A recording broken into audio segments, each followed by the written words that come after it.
नमस्कार, चॅनलमध्ये तुमचं खूप खूप स्वागत. तर आज आपण बनवत आहोत ट्रेंडिंग असा ब्लेंडर ढोकळा. ब्लेंडर ढोकळा किंवा मिक्सरचं भांडं आपण घेतलं तरी चालणार आहे. त्यात 2 चमचे साखर घालून घ्यायची, 1 छोटा चमचा हळद, त्याचबरोबर 1 छोटा चमचा हिंग घालून घ्यायचं आणि चवीनुसार मीठ ॲड करायचं आहे. हे सगळं ॲड केल्यानंतर मी इथे अर्धा लिंबू पूर्ण पिळून घेतलेला आहे ब्लेंडर जारमध्ये.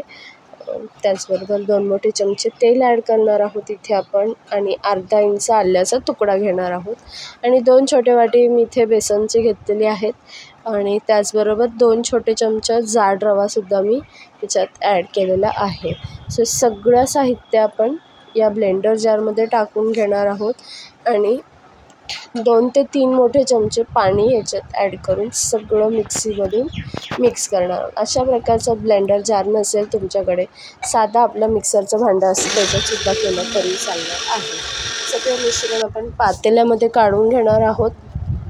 पातेल्यामध्ये काढून घेतल्यावर 2 मिनटं आपण झाकण ठेवून देणार आहोत. तिकडेच कुकरमध्ये गरम पाणी झालेलं आहे, उकळलेलं आहे. त्याच्यात मी तेल लावून भांडं ठेवलेलं आहे. ढोकळा बनवण्यासाठी तेल लावून भांडं कुकरमध्ये ठेवायचं आहे.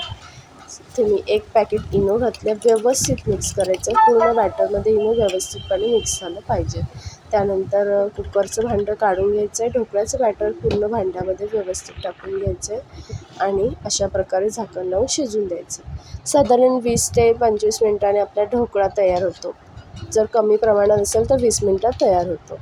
अशा प्रकारे थोडा थंड झाला ढोकळा की भांड्यामधून काढून घ्यायचा अशा प्रकारे प्लेटमध्ये आणि थोडा थंड झाला की त्याच्या अशा प्रकारे काप करून घ्यायचे आहेत. याच्यावर आपण फोडणी टाकणार आहोत. ढोकळा शिजला आहे की नाही हे कळण्यासाठी अगदी सोपी प्रोसेस आहे. त्याच्यात आपण 20 मिनिटानंतर चाकू घालून पाहायचं आहे बॅटरमध्ये. तर चाकू आपला प्लेन निघाला म्हणजे ढोकळा शिजलेला आहे. जर त्याला थोडं पीठ लागलं असेल तर ढोकळा कच्चा आहे. इथे आपला ढोकळा अगदी व्यवस्थित शिजलेला आहे. तुम्ही पाहू शकता स्पॉन्जी दाबल्यावर अगदी तो पुन्हा असा फुलून येतो. असा चपटा होऊन बसत नाही. सो आपला ढोकळा छान झालेला आहे, फुललेला आहे, फ्लफी झाला आहे अगदी.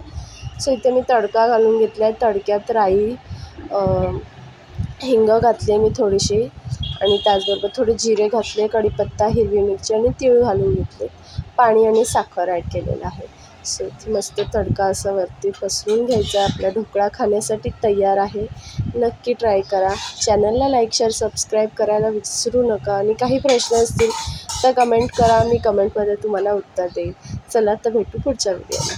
धन्यवाद.